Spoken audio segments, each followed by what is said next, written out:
Bismillahirrahmanirrahim.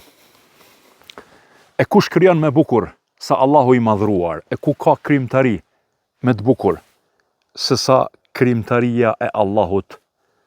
Allahu në Kur'an thot, a ka krijues tjetër përveç Allahut? I thret njerëzit mbar të i thirrin mendjeve të tyre, të mendojnë dhe të logjikojnë se nuk ka krijues tjetër përveç madhërisë së Tij xhalla xhelalu. Prandaj njeriu duhet të ndalë dhe të mendoj, dhe ta meditoj këtë bukuri të rrallë, ta meditoj këtë krijimtari të përsosur, sepse është e përsosur, sepse është nga i madhi Allah xhalla xhelalu. Është në shërbimin e njerëzve. Allahu e krijoi për njerëzit, që njerëzit të përfitojnë. E ku ka me bukur e me mirë, se sa ata cilët i thirrin mendjes dhe meditojnë këtë krijimtari të rrallë dhe i përulen, i nënshtrohen krijuesit, tek i cili do të kthehemi dhe nuk kemi rrugdalje tjetër. Një prej argumenteve jashtëzakonisht fuqishme që ne ta besojmë madhërinë e Tij është edhe kjo pamje e bukur. Është edhe kjo krijimtari e bukur e këtyre bijeshkëve të bukura, që nuk ka mundësi dikush tjetër të i krijojë në këso forme përveç madhërisë së Tij xhalla xhelalu. E ku ka më mirë se sa kur ndalemi dhe e meditojmë.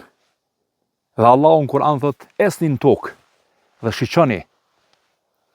Esni në tokë dhe shiqoni mrekullitë e krijimtarisë të Allahut. Prandaj, sa herë që ecim, ne shohim krijimtari të ndryshme të Allahut madhëruar, pamje, bijeshk, male, kodra, lumenj, detra, të cilët në vazhdimsi na japin të kuptojmë se gjitha këto, duke u nisur prej vetvetes, krijesës njeri, e çdo gjë tjetër që na rrethon, e çdo gjë që është në këtë kozmos, e ka vetëm një krijues të vetëm, Allahun xhalla xhelalu, i cili krijoi çdo gjë, përsosi fillimisht krijesën e njeri, pastaj e përsosi edhe krijimtarinë e Tij. Nuk ka krijimtari më të bukur. Çkado që bëjmë, nuk ka krijimtari më të bukur se sa krijimtaria dhe më të përsosur se sa krijimtaria e Allahut madhëruar. Prandaj, njeriu duhet të i thret mendjes dhe të i përulet Allahut madhëruar dhe ta kuptoj se sa është e nevojshme që t'jemi modest dhe në asnjë rrethon të vetme, jo mendjemdhej, sepse ne jemi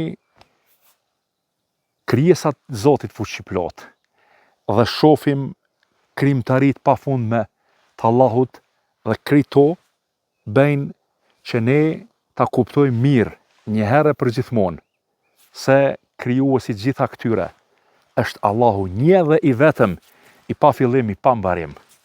Ai është Allahu xhalla xhelalu.